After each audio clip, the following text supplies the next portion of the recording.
ैरियाणं नमो उवजायाणं नमो लोये सवसाहूणं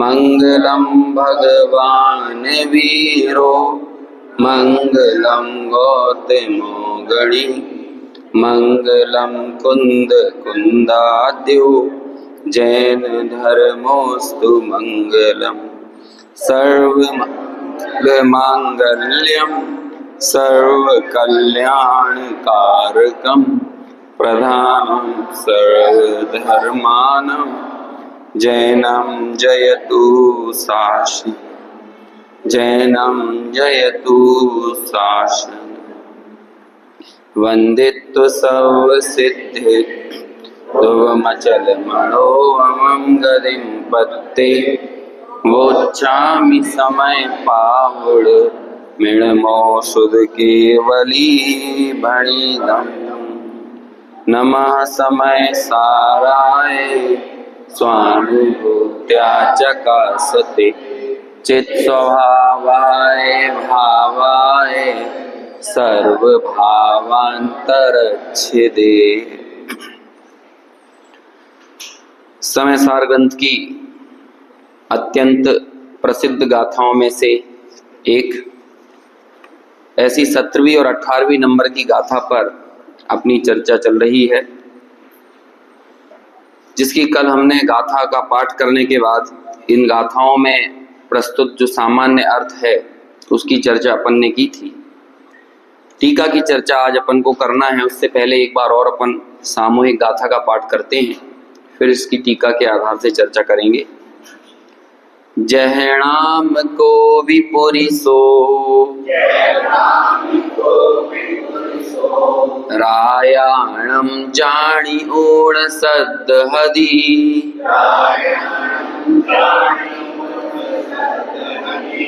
तो तम अणुचर दिपुणो अथथियोपयातेन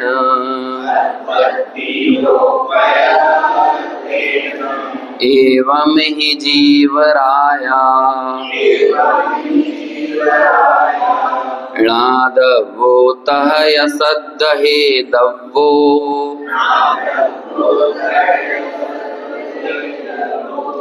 अणुचरिदव्वो यपुणो सोचेवदुमुख कामेण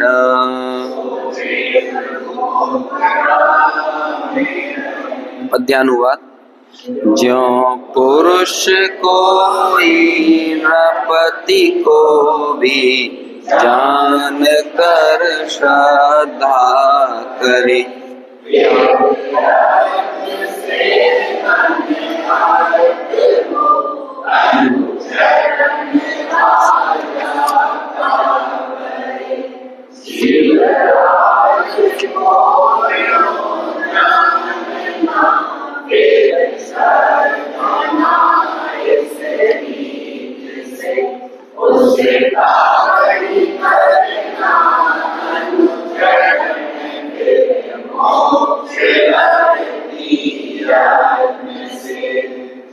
जो डॉक्टर हुकुमचंद जी भारत साहब ने कुंद कुंद शतक बनाया है, इन सभी गाथाओं का ही आधार लेके उसमें भी ये गाथाओं का, इन दो गाथाओं को समावेश किया है। कुंद कुंद शतक का तो पता है ना, पूरे पांचों परमागम की चुनिंदा 100-101 गाथाओं को लेकर वो पूरी रचना की है। वहां पर इन दो गाथाओं को, मतलब आप समझ गए, 5 परमागमों में ये गाथा भी अत्यंत महत्वपूर्ण है, ये वहां पे बताया है। देखो मैं वो वाला पद्यानुवादी पढ़ता हूं, आप लोगों ने सुना होगा।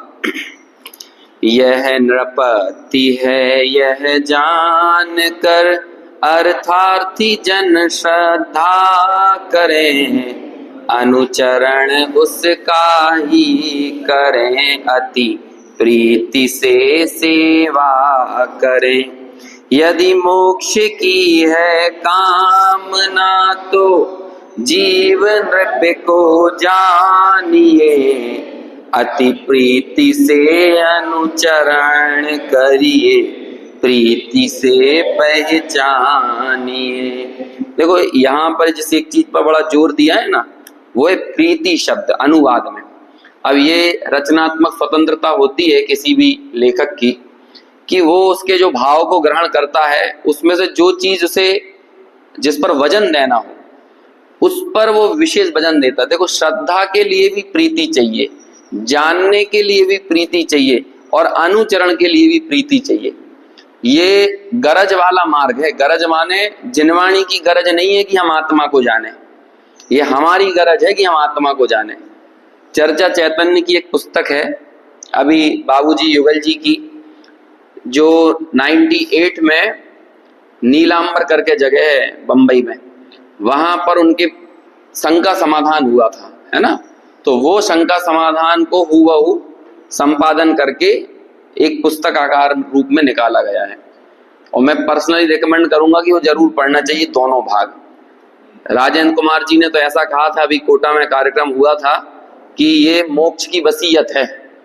अब हमें यदि वसीयत मिले तो हम पढ़ेंगे नहीं, तो जो जहां पर शादी अनंत काल के लिए रहना हो ना, ऐसी मोक्ष की वसीयत है साक्षात, ऐसा काम कर। हाँ नहीं, शब्दावली जब पढ़ोगे नहीं तो सरल कैसे लगेगी, पहले ही मान के बैठ गए कठिन है, तो ऐसा थोड़ी होता है। बाकी दुनिया भर के सारे टिपिकल वर्ड समझ में आ जाते हैं, ये दिमाग में उतार के ही जिनवाणी पढ़ना चाहिए कि ये कठिन है। यदि आपने ये दिमाग में बैठा लिया कठिन है तो कोई जिनवाणी में घुसोगे ही नहीं अंदर, फिर तो कोई आदमी धवला नहीं छुएगा, कोई व्यक्ति तिल्लोय पढ़नत्ती को नहीं पढ़ने वाला है, कोई समय सार को नहीं पढ़ेगा। आज से 100 साल पहले समय सार कोई नहीं खोलता था, कौन खोलेगा। बुद्धि जहां रुचि, ये प्रीति शब्द उसको भी बताने वाला है। जब प्रीति होती है तो सब चीज सरल होती है। चाय बनाना आती थी आप लोगों को बचपन से, रोटी बेलना आती थी, छोटा लिखना आता था, सब कैसे सीखते चले गए। अरे प्रीति पैदा होती गई तो चीजें बनती चली गई। दुनिया का हर काम प्रीति से होता है, इसलिए बुद्धि की कठिनाई और सरलता को हाईलाइट नहीं करना चाहिए। रुचि की कमी और तीव्रता प्राथमिकता का काम है, ये अनुकूलता का काम नहीं है। इसलिए मैं बार बार कहता हूँ, ये सब जगह हमें कठिनाई जिनवाणी में दिखती है, बाकी कहीं नहीं दिखती। कार चलाना नहीं आता तो कार चलाना सीख जाते हैं, तब नहीं लगता। इतने सारे लोगों के बीच में कैसे चलाएंगे, एक्सीलेटर भी है, क्लच भी है, गियर भी है, तब तो वहां सब सीख जाते हैं।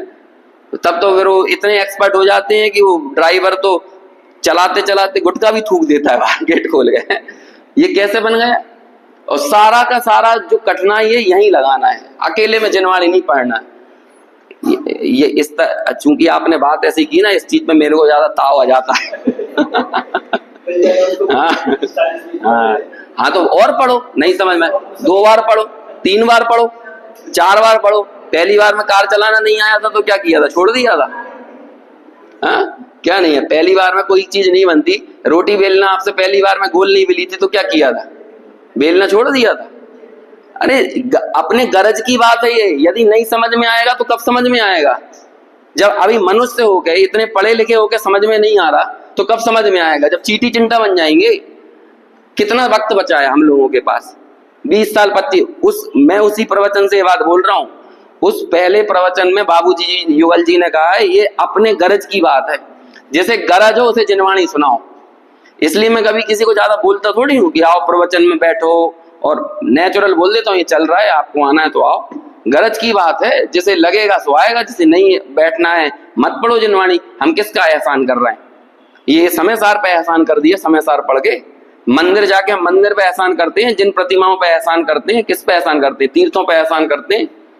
ये शैली गलत है। इन मंदिरों का क्या होगा यदि युवा मंदिर नहीं जाएंगे। अरे युवा मंदिर नहीं जाएंगे, ये सोचो युवाओं का क्या होगा, उस समाज का क्या होगा जो जिनवाणी से दूर हो जाएगी। जिनवाणी का क्या होगा, जिनवाणी का उन आचार्य कुंद कुंद को क्रेडिट मिलने वाला है। हम यहाँ समय सार पढ़ते हैं तो यहाँ पे उनका कुछ क्रेडिट स्कोर बढ़ जाता होगा ऊपर बैठ के, हैं स्वर्ग आदि में जहाँ कहीं भी वो है।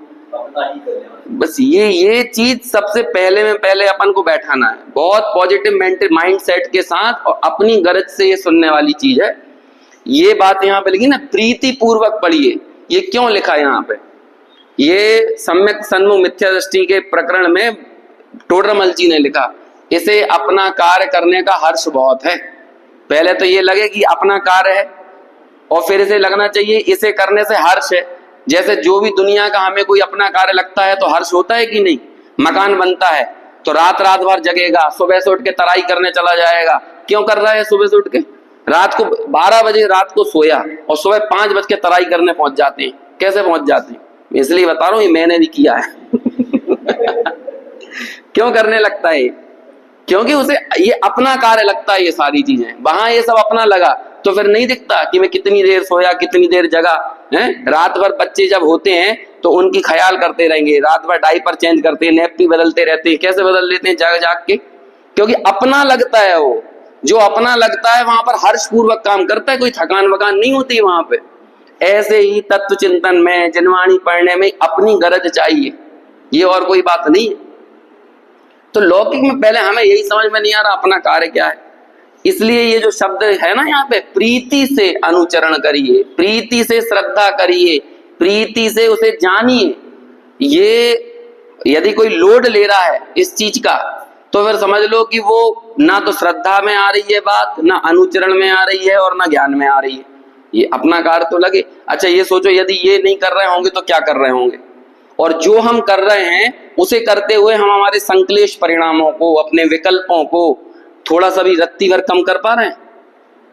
हमें हानि हो गई व्यापार में, 1 लाख 2 लाख 5 लाख का घाटा हो गया।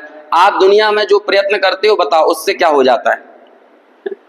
आपने पासपोर्ट के लिए अप्लाई किया, वीजा के लिए अप्लाई किया, बार बार चेक कर रहे हो वीजा आया कि नहीं, वीजा आया कि नहीं। तो क्या हो? वीजा आ जाएगा, पासपोर्ट आ जाएगा कहीं का।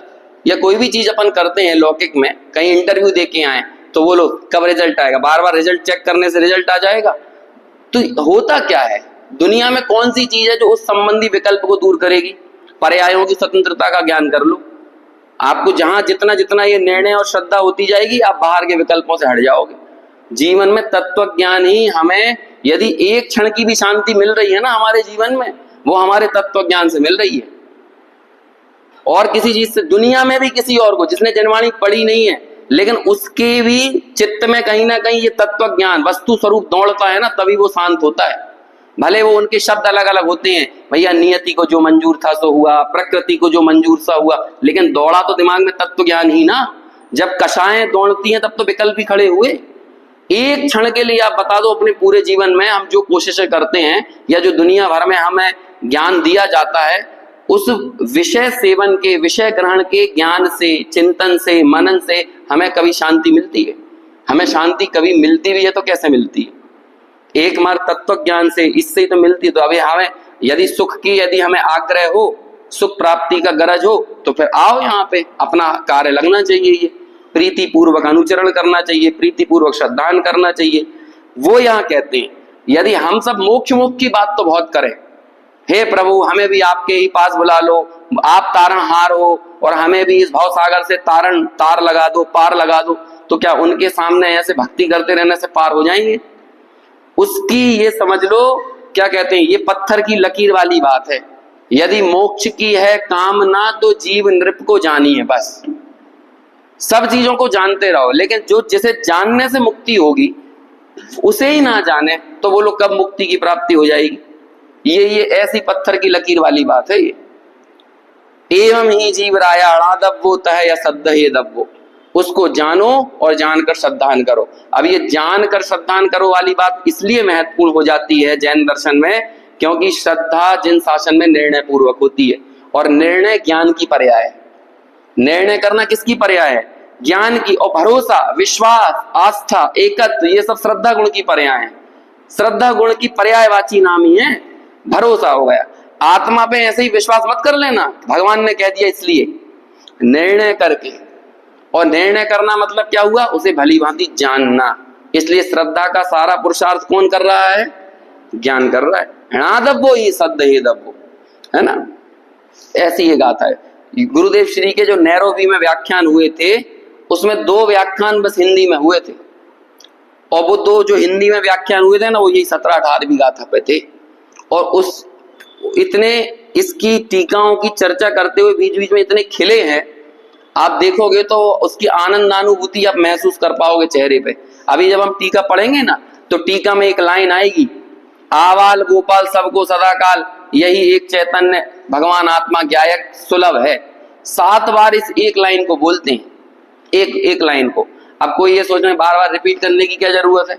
ये जिस लाइन में यदि ठहर गए, चित्त रम गया, जिस बात में आनंद उभर रहा है, हमारी परिणति जिन पंक्तियों से जुड़कर अपने त्रिकाली ज्ञायक से एकाकार कर रही है, उस साध्य के पास पहुंच रही है, ध्येय तत्व तक पहुंच रही है, तो फिर उस लाइन को स्किप करके जल्दी से आगे बढ़ जाना, ऐसा नहीं करना।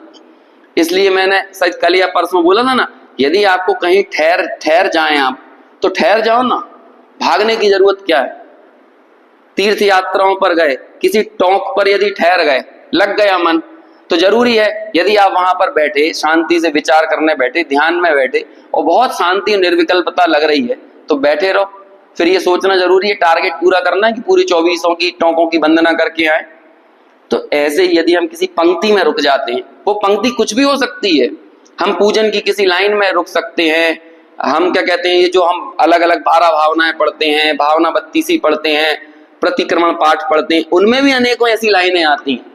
लेकिन आप विचार करो, कोई छोटी छोटी सी जो स्तुतियां लिखी हैं पंडित जी साहब की, रविंद्र जी की, आप वो सब क्या समझ रहे हो? आप वो शब्द उनके हैं, लेकिन भाव ये पूरा इन्हीं शास्त्रों का है, मूल शास्त्रों का।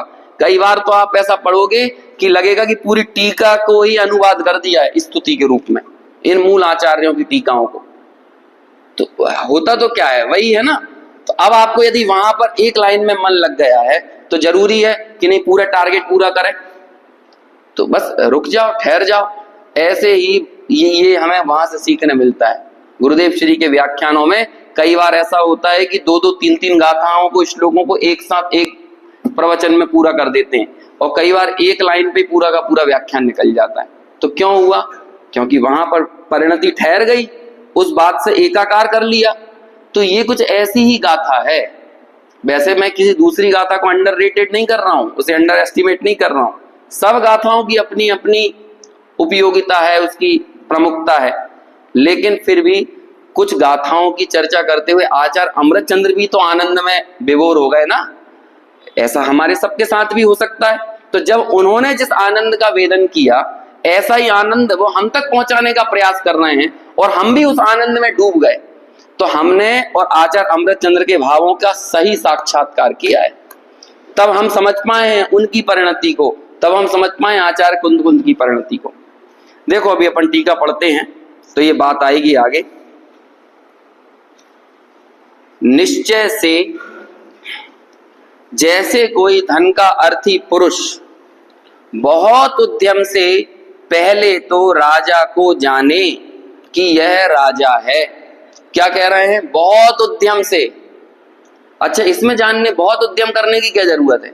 अरे ये जानो कि इससे हमारा काम होगा, इस जगह पे हमें नौकरी लग सकती है, ये हमें कुछ दे सकता है, ये तो निर्णय करना पड़ेगा ना। अभी हिंदुस्तान में कंपनियां तो बहुत हैं, लेकिन क्या सारी कंपनियां होने से आपका काम सिद्ध हो जाएगा? आपको तो ये तय करना पड़ेगा मेरी पात्रता के अनुसार मेरी जॉब प्रोफाइल के लिए कौन सूटेबल है। तो आप ये क्या करते हो, ये सब चीजें करते हो कि नहीं, कि मेरे शहर में मिल जाए, इतना पैकेज हो, काम इस तरह का हो, ये सब निर्णय करते हैं कि नहीं? और इसे करने में हमारा पुरुषार्थ लगता है कि नहीं, उद्यम लगता है या नहीं? तो ऐसे ही क्या कह रहे हैं यहाँ पे, कोई धन का अर्थी। अभी हमने लोक में देखा कोई नौकरी का अर्थी क्या कर रहा है, नौकरी की तलाश ऐसे कर रहा है। एडमिशन लेना है कॉलेज में, अब ये पूछो माता पिताओं से, या उस बच्चे से पूछो जो एडमिशन लेने के लिए गया है, कितना तनाव होता है। जो कुछ संक्रमण काल होते हैं ना हमारे एजुकेशन में, संक्रमण काल मतलब एक एजुकेशन संस्थान को छोड़कर दूसरे में जाना, तो वो कहलाता है संक्रमण, है ना। तो ये संक्रमण काल कितना खतरनाक और चुनौतीपूर्ण होता है कि 10वीं के बाद बच्चे को कहाँ भेजना है, कौन सी स्ट्रीम में भेजें, 12वीं के बाद उसको कहाँ भेजना है, कौन से कॉलेज में भेजें, फिर अंडर ग्रेजुएशन, कंप्लीट ग्रेजुएशन हो गया तो पीजी के लिए कहाँ भेजें, फिर पीजी हो गई अब कहाँ भेजें। ये सारे संक्रमण काल में कितनी चिंता होती है। फिर हम क्या करते हैं, रादप्पो जानते हैं, और उस जानने में उद्यम लगता है। ऐसे ही शास्त्रों के जानने में उद्यम लगता है। क्या आपको लगता है हलवा थोड़ी है कि जैसे भंडारे में बट रहा हो और सबको ऐसे ही मिलता चला जाएगा? तो बस ऐसे ही हम जैसे भंडारे में पत्तल लेके बैठ गए और बस वहां पे अपने आप को ही आएगा और रख देगा और खा लेंगे। ऐसे अपन लोगों को भी लगा कि बस आए घूमते फिरते कहीं से और प्रवचन में बैठ गए और सब आ जाएगा ऐसे ही। उद्यम से जानना पड़ेगा, शास्त्रों को पॉजिटिव माइंडसेट के साथ जानना पड़ेगा। इतनी आसानी से समझने वाली चीज नहीं है। आपको क्या लग रहा है ये घरों में रखे हुए, मंदिरों में, शास्त्रों में जो बड़े बड़े शास्त्र होते हैं, तो आपको क्या लगता है ये ऑटोमेटिक धबला निकलेगा और आपके दिमाग में घुस जाएगा क्या? ऑटोमेटिक गोमट सार आएगा, प्रवचन सार आएगा, अपने आप चला जाएगा? खोलना पड़ेगा, और पहली बार खोलोगे तो हाँ 100% समझ में नहीं आएगा, 100% समझ में नहीं आएगा, ये मान के ही चलो। अरे खोली पहली बार रहे हो, जिन कार्यों में हमारी रुचि पड़ी हुई है, विषय भोगों में, वो काम हमें जब एक बार में तो समझ में आता नहीं है, तो ये इसमें तो रुचि नहीं पड़ी है। जिस लेवल की रुचि और फ्रीक्वेंसी होना चाहिए उस लेवल की रुचि फ्रीक्वेंसी है हमारी? बताओ, शास्त्रों में हमारी रुचि उस लेवल की लगती है? अभी कोई इसी जगह पे कोई यदि कोई पिक्चर चालू कर दे तो ये पिक्चर में बैठते के ही साथ समझ में आ जाती है कि ये फिल्म में क्या घटने वाला है। अरे धीरे धीरे जुड़ते हैं, 5 मिनट, 10 मिनट, आधा घंटा, 1 घंटा, और कई बार तो कुछ फिल्में ऐसी होती हैं कि पूरी फिल्म समझ में ही नहीं आ रही, आखिरी के 10 मिनट में पूरा का पूरा रहस्य खुलता है। तो अभी क्या किया आपने, 2.5-3 घंटे लगाए कि नहीं? जबकि वहां तो हमारी रुचि पड़ी है, तो भी समझने में इतना टाइम लग गया। अभी यहां पर क्या लगा, पन्ने पढ़े, सुन लिया, देख लिया और बस ऐसे ही समझ में आ जाएगा? उद्यम से पहले वाली लाइन में लिख रहे हैं, क्या कहा? धन है ना, धन का अर्थी पुरुष। अरे पहले राजा को जानने का उद्यम करना पड़ेगा, और वे एक एक लाइन, एक एक शब्द आत्मा पे घटाएंगे। अभी उदाहरण में घटा रहे हैं, फिर इसी को एक एक लाइन को कहां घटाएंगे? आत्मा में घटाएंगे। ऐसे ही आत्मा को जानने का उद्यम करना पड़ेगा। ये देखो, मोक्ष मार्ग का पुरुषार्थ 100 मीटर 200 मीटर की रेस नहीं है, ये मैराथन है। ये बात अपने दिमाग में बिठा लो।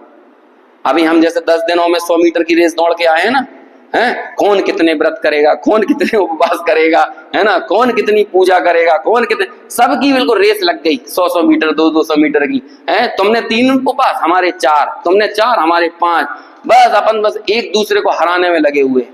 ये ऐसे काम नहीं होता, ये सतत चलने वाली प्रक्रिया है। बड़ा क्रम से काम होता है। औपसमिक सम्यक दर्शन 6 उपसमिक में बदलता है, 6 उपसमिक छायक में बदलता है, और सागरों का समय बीत जाता है।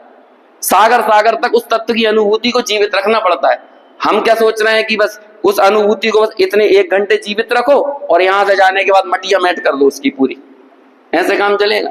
ये मैराथन है, धीरे दौड़ो लेकिन अपने लक्ष्य की तरफ दौड़ो।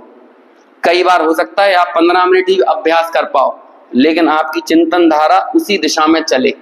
धीरे दौड़ो, बीच में सुस्ता भी रहे ना तो भी चिंतन धारा उसी दिशा में, लक्ष्य ना ओझल होने पाए।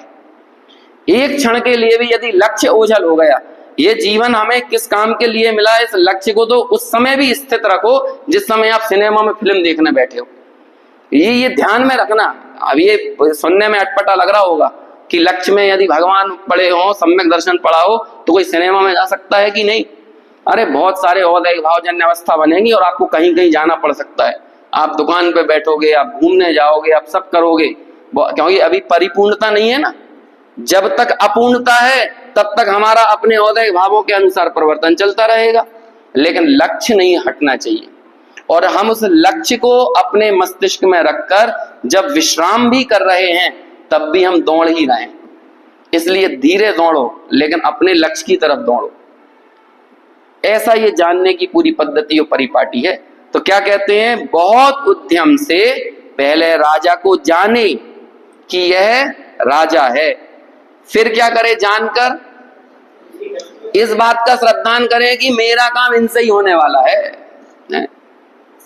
विधायकी का टिकट इस नेता की सेवा करके ही मिलेगा, इतना पता चल जाए। विधायकी छोड़ो, पार्षदों को पता चल जाता है ना, कि कौन के पांव सहलाने से और किसके क्या कहते हैं जी हजूरी करने से हमारा काम होगा। तो पार्षद 24 घंटे कहाँ चक्कर लगाता है। पहले के समय में पीएचडी होती थी, अब तो थोड़ा सा प्रोफेशनल कर दिया है उसको। तो वो पीएचडी करने वाला समझ लो 5 साल का नौकर हो जाता था गाइड का है। बच्चों को स्कूल छोड़ने भी जाता था, अपने गाइड के लिए क्या लेके आता था, सब्जियां भी लेके आता था, है ना, सब किराना भी लेके आता था, पत्नी को शॉपिंग कराने भी ले जाता था, गाइड की सब करता था। क्यों करता था ये सब? रिजर्वेशन सब कराता था, है ना। आपने तो नहीं करवाया आपने भी बहुत लोगों को पीएचडी करवाई होगी ना हाँ, बहुत सारी पुस्तकें लिखी है ना, बहुत बड़े प्रोफेसर थे हमीदिया कॉलेज में। तो सब मालूम है उस समय। अब तो बहुत चीजें प्रोफेशनल हो गई हैं, तो अब आप समझ लीजिए कि अब अभी सब जगह अपनी अपनी जगह होता है, अपने अपने अनुपात में लोग सेवा करवाते हैं, है ना। तो क्यों कर रहा है वो व्यक्ति ऐसा? क्योंकि उसे इस बात का श्रद्धा है कि मेरी थीसिस जमा इनकी द्वारा होने वाली है। यदि इनने उस थीसिस में एक जरा सा भी एरर निकाल दिया तो उस एरर के आने के बाद मेरी पीएचडी तो भगवान भी पूरी नहीं करवा पाएंगे। ये उसको श्रद्धा रहती है कि नहीं? तो पहले जाना कि हाँ इनके अंडर में करना है, और फिर श्रद्धा कर ली। अब जानने से पहले उसने बहुत निर्णय किया होगा कि मुझे कहाँ मिलेगी, किन के अंडर में हो सकता है काम, ये सब करता है ना, तो इसमें उद्यम लगा कि नहीं। फिर जाना, श्रद्धा की, और फिर क्या किया? अनुचरण। जैसा जैसा वो बोलते जाते हैं वैसा वैसा वो करता जाता है, तो इसे क्या कहते हैं? इसे अनुचरण कहते हैं। फिर श्रद्धान करे कि यह अवश्य राजा ही है, इसकी सेवा करने से मुझे अवश्य धन की प्राप्ति होगी। अब आचार्य कुंद के सामने राजा के बहुत सारे चाटुकार लोग रहते होंगे, क्योंकि राज्य व्यवस्था साम्राज्यवाद था ना उस समय पे, सामंतवादी शासन हुआ करता था, राजा महाराजा हुआ करते थे। तो ये आचार्य कुंद देखते थे। मुनि राजाओं को इस बात का कोई प्रयोजन नहीं है। मुनि राज जिनके सामने राजा झुके वो महाराज कहलाते हैं, है ना, और जो जिनके सामने जमाना झुके वो राजा कहलाते हैं। जिनके सामने पाप झुके वो पुण्य कहलाता है ना, और जिसके सामने पुण्य भी झुके वो त्रिकाली शुद्धात्मा कहलाता है। समझ में है ना? बस ये ठीक वैसा ही है। मुनि राज शुद्ध भाव के प्रतीक हैं, और राजा वगैरह ये पुण्य के प्रतीक हैं, और आम जन प्रजा ये समझ लो पापोदय का प्रतीक है। कोई धन का अर्थी है, मतलब धन की जैसे जरूरत है तो उसके पाप का उदय चल रहा है। और जिसके पास खूब धन है, जो राजा महाराजा है, वो कौन है? वो पुण्य के उदय का प्रतीक है। लेकिन ऐसे राजा भी जिसके सामने झुक जाएं, वो कौन कहलाएगा? वो कहलाते हैं महाराज, शाहन के शाह। ऐसा लिखा, चाह गई चिंता गई मनुआ बेपरवाह, जिन्हें कछु नहीं चाहिए ते शाहन के शाह, है ना। शाहों के शाह यानी वो शहनशाह हैं। कौन है शहनशाह? जैसे कुछ नहीं चाहिए, जो जो बड़े बड़े चक्रवर्ती हो गए लेकिन अभी भी लगे हुए हैं और मिल जाए और मिल जाए। समझ में आया? अंबानी शहनशाह है कि नहीं है? क्यों हर साल एक आध आईपीओ आ जाता है जनता से बटोरने के लिए, है कि और पैसा मिल जाए और पैसा मिल जाए और मिल जाए। तो ये क्या है? जब तक आपके अंतर में बिल्कुल सर्व प्रकार की इच्छाओं का अभाव ना हो जाए तब तक शहनशाह नहीं हो सकते। ऐसे मुनिराज होते हैं वास्तव में शहनशाह। और क्यों? क्योंकि उन्हें सिर्फ एक निज तत्व के अलावा अन्य किसी की अभिलाषा नहीं होती। लेकिन अब वे आचार्य कुंद देखते थे दुनिया में ऐसे चाटुकारिताओं की फौज तो हमेशा रही है, आज भी है, कल भी थी, कल भी रहेगी। तो वो सब लोग भी क्या करते हैं? ये हमें हमारी प्रवृत्ति को जानकर उदाहरण दे रहे हैं। हमारी प्रवृत्ति यही है ना कि हमें हमारा काम कहाँ से सिद्ध होगा, है ना। छोटे छोटे से कामों के लिए हम पहले निर्णय करते हैं ये हमें कहाँ से मिलेगा, है? यदि बहुत सारा निमंत्रण कर रहे हैं तो बर्तन कहाँ से मिलेंगे तो होता है कि नहीं? तो फिर पहले ही 2-4-6 दिन पहले कार्यक्रम के जहां से बर्तन लेना हो, है ना, उससे पहले ही अपन व्यवहार बनाने लगते हैं कि नहीं है? सब चीजें करने लगते हैं। तो ये सब चीजें होता ही है। अपनी लड़की का कहीं रिश्ता करना है, अब जिसके माध्यम से रिश्ता हो तो उसकी आव भगत करना कि इनकी रिकमेंडेशन से वो हमारे बच्चे तक पहुंच जाएंगे या हमारी बच्ची तक पहुंच सकते हैं, तो उनकी पूरी आव भगत, उन्हें 10-10 फोन पहले लगाने लगेंगे, उन्हें दिवाली विश करेंगे, रक्षाबंधन विश करेंगे, बर्थडे विश करेंगे, न्यू ईयर विश करेंगे, विशेष अवसरों पे उनके यहाँ कुछ पहुंचाएंगे, खाने पीने का व्यवहारिक सामान। क्यों करते हैं? हमारे प्रयोजन की सिद्धि यहाँ से होने वाली है। तो ये सब काम कैसे होता है? पहले उद्यम से जाना, फिर उसी का श्रद्धा किया और फिर उसी का अनुचरण करे, सेवा करे। अब देखो कितनी सारी चीजें लिख रहा है एक साथ। अनुचरण करे, सेवा करे, फिर आज्ञा में रहे, उसे प्रसन्न करे। ये सब करते हैं कि नहीं? इसी प्रकार अब देखो, अब वो यही बात कहां पर घटाएंगे? अपने ऊपर, आत्मा पे। इसी प्रकार मोक्षार्थी पुरुष को पहले तो आत्मा को जानना चाहिए। ये वाली लाइन उन सब लोगों के लिए भी एक बहुत बड़ा स्टेटमेंट है जो कहते हैं अरे शास्त्र ज्ञान से क्या होता है, शास्त्र ज्ञान से क्या होता है ना। शास्त्र के अभ्यास को अरे क्षयोपशम ज्ञान है, क्षयोपशम ज्ञान है कह के नकारने लगे। क्षयोपशम ज्ञान को क्षयोपशम ज्ञान की भूमिका में ही नकारा जाता है। शास्त्र अभ्यास को शास्त्र अभ्यास करते हुए नकारो तो समझ में आता है, शास्त्र को बिना छुए शास्त्र को नकारो तो ये शोभा नहीं देता है। यहाँ ये क्या लिख रहे हैं, जिसे आत्मा की प्राप्ति की इच्छा हो, जिसे मोक्ष की कामना हो, से पहले क्या करना चाहिए, मोक्षार्थी पुरुष को पहले तो आत्मा को जानना चाहिए, आत्मा का अधिगम करना चाहिए। और यदि जब आप अधिगम करोगे, उसे जानोगे, तो आप कैसे जानोगे, जानने का तरीका क्या है आत्मा को जानने का, प्रमाण है अधिगमा। तब आपको प्रमाण भी जरूरी है, नय भी जरूरी है, निक्षेप भी जरूरी है, सत्संख्या क्षेत्र स्पर्शन कालांतर भावाल्प बहुत है, भावाल्प बहुत पैश्य, ये जो जानने के उपाय बताए ना तत्वार सूत्र के 5, 6, 7 इन सूत्रों में ये सारी चीजें जरूरी हैं, तब आपको जानना पड़ेगा। अच्छा सोचो, यदि हम लोग शास्त्र अभ्यास में अपनी परिणति को नहीं ले जाएंगे तो फिर कहाँ ले जाएंगे।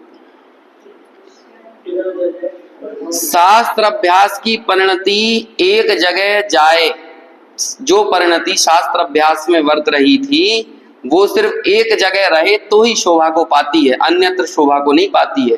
और वो परिणति कहाँ शोभा को पाती है, यदि अपने स्वरूप में ही रहे तो। आचार्यों ने ऐसा दिया, आचार्यों ने एक जगह कहा कि देखो, जैसे कि पत्नी के लिए, स्त्री के लिए उसके पति का घर ही सदा काल निरंतर रहने योग्य है, जहां पर वो स्थायित्व के साथ रह सकती है। यदि कदाचित पति के घर में ना रहे और थोड़ा बहुत बाहर जाना हो तो कहाँ जाए, कहते पिता के घर में जाए, मतलब मायके में जाए, नहीं तो कहाँ रहे, अपने, क्योंकि अब उसका घर ही उसका अपना घर है, उसका संसार वही है। लेकिन यदि ना पति के घर में रहे और ना पिता के घर में जाए और क्लबों में जाए जहां ना पति का ठिकाना है और ना पिता का ठिकाना है ना, और किसी अन्यत्र लोगों के साथ घूमे फिरे, तो उसे बोलते हैं इत्वारिका, उसे बोलते हैं व्यभिचारिणी बुद्धि। ऐसे ये बुद्धि, ये परिणति, ये ज्ञान की पर्याय या रहे तो निरंतर कहाँ रह सकती है, अपने स्वरूप में। लेकिन यदि स्वरूप में नहीं टिक रही तो कहाँ रहे, तो कहते शास्त्र अभ्यास में रहे, बस यहाँ पर रहे। लेकिन शास्त्र अभ्यास में रहते हुए ये सोचे कि मुझे निरंतर यही नहीं रहना है। शास्त्र अभ्यास किसके लिए है, ये वाचक किसके लिए है, वाच्य तक जाने के लिए है ना। क्योंकि यदि अरे आप पिता के घर में थोड़े ज्यादा रह जाओ तो मोहल्ले वाले पूछने लगते हैं क्यों, क्या हो गया, है ना, ये पूछने लगते हैं, तो आप नहीं रह सकते, सस्टेन नहीं कर सकते लंबे समय तक। तो क्या होगा, हाँ 5 दिन, 10 दिन, 15 दिन, 20 दिन, महीना भर, लेकिन उसके बाद वापस कहाँ से आ जाए, अपने पति के घर में। ऐसे ही ये बुद्धि निरंतर कहाँ रह सकती है, यदि बीच बीच में जाए तो कहाँ जाए, हाँ थोड़े बहुत काल के लिए शुभ भावों में चली जाए, शास्त्र अभ्यास आदि में चली जाए। अब यदि हम शास्त्र अभ्यास में भी ना रहें और अपने स्वरूप में भी ना रहें और कहीं अन्यत्र जाकर शास्त्र अभ्यास के बारे में भला बुरा बोलें, तो ये शोभा देता है क्या। और फिर लोग ऐसा कहने लगे, अरे पढ़ने से क्या होगा, अच्छा पढ़ने से क्या होगा ये तो दिखने लगा, और वहां पैसा कमाने से क्या होगा वो नहीं दिखता है। ये कमा के कहाँ जाओगे, ये अरे बोलो चक्रवर्ती नियम से कहाँ जाता है नियम से नरक जाता है क्यों, अरे नियम से नरक ही जाता है। यदि चक्रवर्ती पद पे मरे तो नियम से नरक जाता है, और जो नरक नहीं जाता ना वो चक्रवर्ती नहीं रहता है क्योंकि चक्रवर्ती पद को छोड़ चुका होता है। वो जो मोक्ष जाने वाले जीव होते हैं वो चक्रवर्ती नहीं होते, वो चक्रवर्ती पद को तो छोड़ दिए है ना। बोलो चक्रवर्ती की पत्नी नियम से कहाँ जाती है, नियम से कहाँ जाती है। जो नरक नहीं जाती वो चक्रवर्ती की पत्नी नहीं होती, लेकिन चक्रवर्ती की पत्नी रहते हुए ही मरे तो नियम से कहाँ जाएगी, नियम से नरक जाएगी। ऐसे ही चक्रवर्ती भी नियम से अपने पद पे ही मरे तो नरक जाता है। अब बोलो कितनी उसकी कामना है। जिन चीजों में हम अपना जीवन लगा दें तो हमें लगता है ना ये, हाँ यहाँ बाहर खड़े होके हमें ज्यादा नहीं समझना है, हम ज्यादा ज्ञान तो नहीं जानते हैं, हमें ज्यादा शास्त्र का नहीं पता है, हमें तो मूल बात पता है। अब मूल बात क्या है, मूल बात लोगों के लिए वही है जिससे उनके भोगों में जरा सी भी क्या है ढिलास ना आए, खलल ना डले, थोड़े से भी स्खलित ना हो, भोग भोगते रहे, बिल्कुल निरतिचार भोगों में डूबे रहे, है ना। भोगों में कोई अतिचार नहीं पड़ना चाहिए। बाकी इन सब जगहों पर अतिचार पड़ जाएगा तब तो सब चलता है, सब जायज है। तो ये सब लोग अपने व्यभिचार के, अपने कषायों के, अपनी शिथिलता के पोषण के लिए तरह तरह की युक्तियां बनाते हैं। टोडरमल जी ने लिखा है 9वें अधिकार में, जब वो पुरुषार्थ से मोक्ष की प्राप्ति में अनेक प्रकार की शंकाएं खड़ी करता है ना, कहता है कर्म का उदय ऐसा है, हम तत्व विचार कैसे करें, है ना, हम इसी तरह की बातें करिए सब। अब हमारा उपयोग नहीं लगता, हमारा मन नहीं लगता शास्त्र पढ़ने में, तो टोडरमल जी ने ऐसे उत्तर दिया, अरे जिसकी रुचि हो, जिसकी प्रीति हो, वहां मन ना लगे ऐसा 3 काल में संभव नहीं होता। और रुचि ना लगाना ये तेरा अपना दोष है, कोई कर्म वरम का दोष नहीं है, ऐसा कहते हैं। बाकी अन्यत्र तो सब जगह मन लगता है, और फिर उसी जगह ऐसा कहते हैं कि तू युक्तियां बनाता है, ऐसा बोलते हैं, मतलब फटकारने की भाषा में है। पुरुष तत्व विचार और तत्व निर्णय करने में उपयोग नहीं लगता, उसके लिए तरह तरह की युक्तियां बनाता है। और फिर एक जगह तो बोल देता है, अरे तू झूठ बोलता है, सारी बातें, तेरे सारे प्रश्न जो खड़े हो रहे हैं सब झूठ बोलने वाले, जबकि टोडरमल जी खुद ही पूछ रहे हैं वो, है ना। लेकिन वो पूरी दुनिया के मनोविज्ञान को पढ़ते हुए, दुनिया का प्रतिनिधित्व करते हुए बोलते हैं, उत्तर देने वाले भी खुद और प्रश्न पूछने वाले भी खुद। लेकिन इस तरह की शैली में पूरा मोक्ष मार्ग प्रकाशक लिखा कि वो प्रश्नकार को, अब ये सोचो, आप लोगों ने फिल्मों में देखा होगा ना, जब कोई डाउट में रहता था तो एक व्यक्ति यहाँ निकलता था और बाहर आ जाता था, फिर दोनों वाद विवाद करते थे, होता था कि नहीं। फिर एक कहता था ये काम मत करो, दूसरा बोलता था नहीं ये काम करो, ऐसा करो, दोनों एक दूसरे के लिए युक्तियां बनाते हैं। हाँ, ऐसा ऐसा होता डब, वो इस तरह से उसे पिक्चराइज किया जाता है, 2 लोगों को निकाल के, वैसा होता है। तो ऐसे ही समझ लो कि ज्ञानी के भी जो परस्पर में मंत्रणा चलती है ना, तो वो दोनों बुद्धियां काम करती हैं।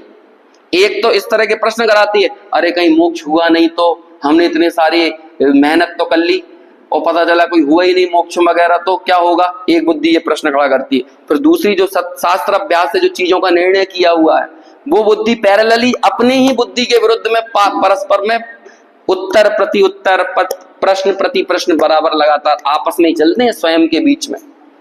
और ऐसी जब दशा होती है तो टोडरमल जी को नहीं मालूम कि इसे आगे कौन पढ़ेगा, लेकिन वो अपने मन की जिज्ञासाओं को, दुनिया की अनेक शंकाओं को, जिज्ञासाओं को, क्योंकि तत्व की आराधना के, तत्व ज्ञान के, शास्त्र अभ्यास के क्रम में टोडरमल जी भी तो अपनी कुछ शंकाओं से, अपने कुछ प्रश्नों से गुजरे होंगे ना। तो जिन शंकाओं से, जिन प्रश्नों से वो गुजरे, जिन प्रश्नों ने उनके स्वयं की आस्थाओं को ढीला करने का काम किया, उन सारे प्रश्नों को उन्होंने मोक्ष मार्ग प्रकाशक में लिखा।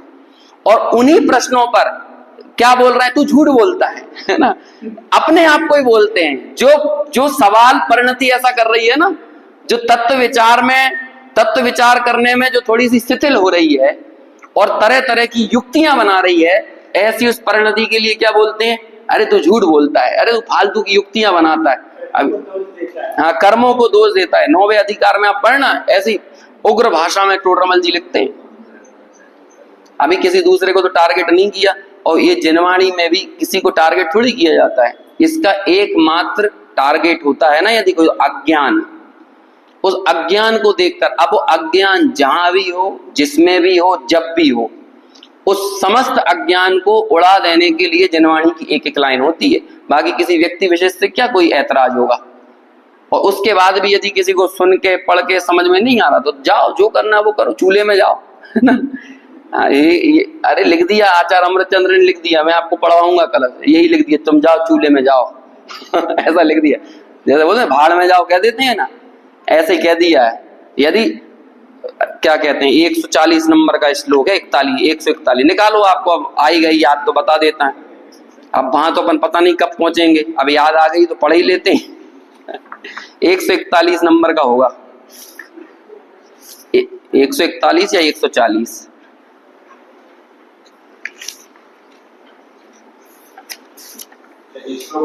श्लोक नंबर, श्लोक है ना, नहीं सॉरी, 142, 323 नंबर के पेज पे 143।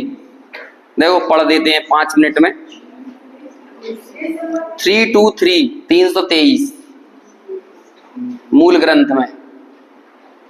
देखो मैं पढ़ता हूं और देखो ये छंद कौन सी शैली में लिखा है, ऊपर देखो क्या नाम है, 323।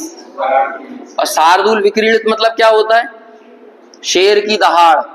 तो शेर की दहाड़ में ऐसे ही बोलते हैं ना, अरे तुम जाओ चूल्हे में जाओ, ऐसे ही बोलेंगे शेर की दहाड़, ऐसे ही होती कि नहीं है, तुम्हें जो करना वो करो, इस तरह की शैली होती ना, एकदम वीर रस वाली तेज तर्राट शैली, उस शैली में लिखा है। देखो, क्लिश्यन्ताम स्वयमेव दुष्करतरै मोक्षोन्मुखै कर्मभि क्लिश्यन्ताम च परे महाव्रत तपो भारेण भग्नाश्चिरम् साक्षान् मोक्ष इदं निरामय पदं संवेद्यमानं स्वयं ज्ञानं ज्ञान गुणं विना कथमपि प्राप्तुं क्षमन्ते नहि। देखो क्या कहते हैं, साक्षात मोक्ष, साक्षात मोक्ष इदम, तीसरी लाइन देखो, साक्षात मोक्ष, साक्षात मोक्ष है इदम निरामय पदम, ये निरामय पद साक्षात मोक्ष है। और कैसा है, संवेद्यमानम स्वयं, और स्वयं स्वयं के संवेदन में आ रहा है, आबाल गोपाल सबको सदाकाल जानने में आ रहा है। कौन आ रहा है, इदम निरामयम पदम, यही साक्षात मोक्ष है। और ऐसा ये ज्ञान गुण है ना, यही इसको जानने का एकमात्र साधन है। ज्ञान से ज्ञान को जानना, ज्ञान का ज्ञान में प्रतिष्ठित हो जाना, उपयोग का उपयोग में समा जाना, यही मोक्ष है, इससे अलावा और कोई मोक्ष नहीं है। फिर क्या कहते हैं, ज्ञानम ज्ञान गुणम बिना, ज्ञान अपने ज्ञान गुण को छोड़कर बिना कथमपि कभी भी किसी भी प्रकार भी प्राप्तुम ना क्षमन्ते ही, प्राप्ति नहीं करने वाला, सुखी होने वाला नहीं है। ये बात यदि नहीं जानते हो तो क्या कहते हैं, क्लिश्यन्ताम, तुम्हें यदि ये नहीं समझना है और इसके अलावा जो कुछ करना है तो जाओ करो और क्लेश को पाओ। अब क्लेश को पाओ मतलब क्या हो गया, जाओ आगी में जाओ, चूल्हे में जाओ, और क्या है, जाओ 4 गति 84 लाख योनियों में जाओ, बनो कीड़ा बनो मकोड़ा बनो, एक सांस में 18 बार जन्म मरण करो, बाकी सब कुछ करो तुम, लेकिन ये नहीं करोगे तो। और देखो आगे क्या कहते हैं, क्लिश्यन्ताम, क्लेश को प्राप्त करो, स्वयमेव, स्वयं से ही तुम क्लेश को प्राप्त करो, क्या करके, दुष्कर तरैर मोक्षोन्मुखी कर्म भी, मोक्ष से परांगमुख जो कर्म है, और वो भले तुम जिन्हें दुष्कर मानते हो, दुष्कर मानते हैं ना, 10 उपवास 15 उपवास, ये कितना मुश्किल काम है, लेकिन इदम निरामय पदम जो कि साक्षात मोक्ष स्वरूप है, उसकी अनुभूति नहीं करो, ज्ञान से ज्ञान गुण के नजदीक ना पहुंचो और बाकी सब करो, तो क्या कहते हैं, जाओ करो क्लेश। 448 नंबर की गाथा है कार्तिकेय अनुप्रेक्षा में, 448 या 440 से 448 के बीच में ही कहीं है। उपवास के ऊपर बोला, अनशन के ऊपर। मालूम क्या कहते हैं, यदि कोई अनशन करते हुए, उपवास करते हुए भी अपने आरंभ को ना रोके, आरंभ मतलब घर गृहस्थी दुकान व्यापार सामाजिक कार्य जो कुछ भी है वो करे, तो कहते हैं वो व्यक्ति डबल क्लेश पा रहा है, पहले ही विकल्पों का क्लेश और ऊपर से उपवास का क्लेश तो डबल क्लेश हो गया कि नहीं। तो क्या करना चाहिए कि अनशन करके अपने नजदीक आने का साधन करे, नहीं तो ये डबल क्लेश हो गया। तो इससे अच्छा क्यों डबल क्लेश कर रहे हो, एक ही क्लेश कम था क्या जीवन में, ये डबल क्लेश उठा लिया। पहले ही तो विकल्पों का क्लेश, अपनी कितनी सारी चंचलताएं कषाएं उनका क्लेश, ऊपर से भूखे अलग रह रहे हो, तो भैया अच्छे से खाओ पियो मजे करो, कम से कम एक क्लेश तो कम होगा तुम्हारा, एक ही क्लेश बना रहेगा, है ना। ऐसा लिखा है 400 कार्तिकेय स्वामी कार्तिकेय ने। तो कहते हैं क्लिश्यन्ताम, हम लोगों को क्या करें, शारीरिक प्रतिकूलताओं से धर्म की ऊंचाइयां नापना आता है बस। हम भी दूसरों को बताएंगे ना जैन धर्म कैसा, हमारे मुनिराज कैसे, तो क्या बताएंगे, हमारे मुनिराज जंगलों में रहते हैं, नंगे पांव चलते हैं, ठंडी में ठंडी सहते हैं, गर्मी में गर्मी सहते हैं। तो तुम बता क्या रहे हो, तुम्हारे मुनिराज में सुख नहीं दिख रहा तुम्हें कहीं पे, सिर्फ दुख ही दुख दिख रहा है, और दुख से तुम अपने मुनिराजों का पैमाना नाप रहे हो, उन्हें ऊंचा बना रहे हो। तो ऐसा हमें धर्म नहीं चाहिए है। ऐसे ही अपन ने अपने जैन धर्म को ऐसे ही तो बताएंगे, हम 10 उपवास करते हैं, इतने दिन भूखे रहते हैं, तो तुम्हें कुछ सुख नहीं दिख रहा है इन 10 दिनों में, सिर्फ दुख ही दुख दिख रहा है। तो ऐसे दुख को कौन गले से लगाता है?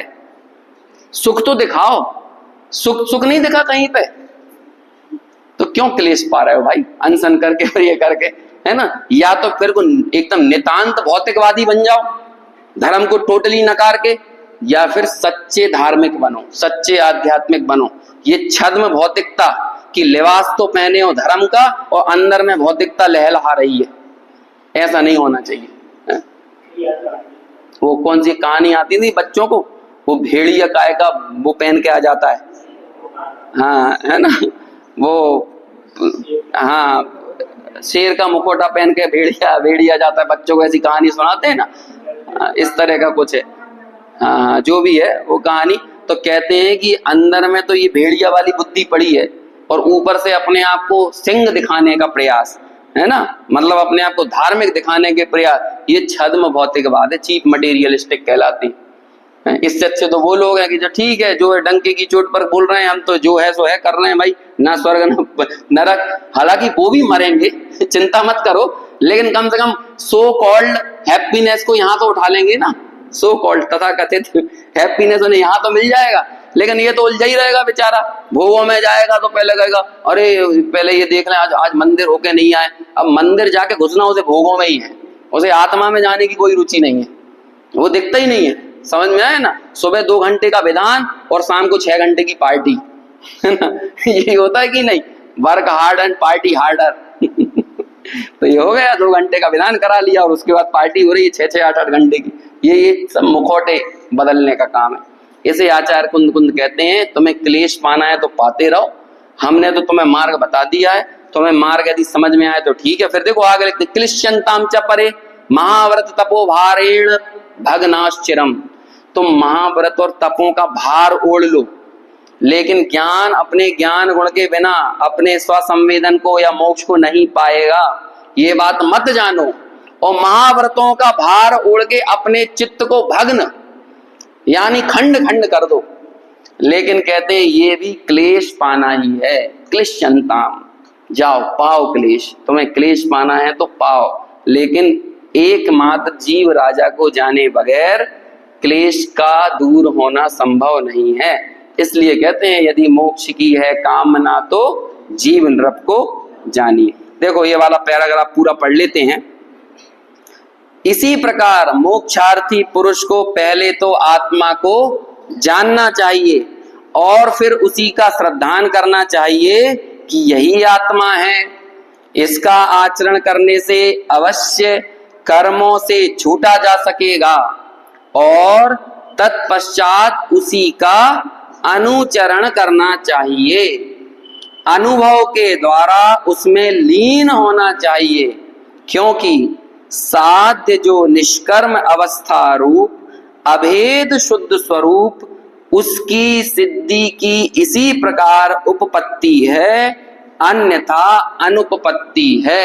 अब ये उपपत्ति है अनुपपत्ति है, ये बहुत अच्छी चर्चा है, इसको अपन आगे और कल विशेष रूप से करेंगे। और हालांकि इस पूरी टीका का सार लेके आगे कलश भी बनाएंगे, बहुत प्रसिद्ध कलश है ये। उपपत्ति और अनुपपत्ति यानी ये होता है यदि मोक्ष होगा तो ऐसे ही होगा और यदि ऐसा नहीं होगा तो मोक्ष भी नहीं होगा, इसे बोलते हैं उपपत्ति और अनुपपत्ति। अविनाभाव संबंध भी कहते हैं, इसके होने पर ही होगा, इसके नहीं होने पर नहीं होगा। मोक्ष कब तक नहीं होगा? जब तक आत्मा को जानोगे नहीं, आत्मा की श्रद्धा नहीं करोगे और आत्मा का अनुचरण नहीं करोगे। और ये नहीं करो, और कहते हैं जब तक ये नहीं कर पा रहे तब तक क्या करें? ऐसे प्रश्न होते हैं ना, जब तक आत्मानुभूति नहीं हो रही तब तक क्या करें? तुम्हें जो दिखाए सो करो, है ना। तुम चाहे चूल्हे में जाओ, चाहे समंदर में जाओ, चाहे खाई में डूबो, चाहे कुआं में डूबो, जहां डूबना है वहां डूबो, और क्या करें। अब आचार्य ने कह दिया ना कि तुम तो या तो महाव्रतों का पालन कर लो या फिर दुष्कर तप कर लो, कोई पंचाग्नि तप कर लो, पहाड़ से कूद जाओ। लोग कर रहे हैं ना उल्टे सीधे, एवरेस्ट पे भी चढ़ रहे हैं और सब जगह जा रहे हैं, और कई लोग धर्म के नाम पर अपनी नई नई तरह की प्रक्रियाएं और क्रियाएं कर रहे हैं। साफ शब्दों में इससे ही उपपत्ति है और इसके अलावा अनुपपत्ति है। मोक्ष की उपपत्ति जीव राजा को जानने से है, और जो जीव राजा को नहीं जाने, नहीं श्रद्धे, नहीं अनुचरण करे, उसे मोक्ष की उपपत्ति भी नहीं है। और विशेष चर्चा आगे। हाँ, वही उत्पत्ति मतलब उसका उत्पन्न होना।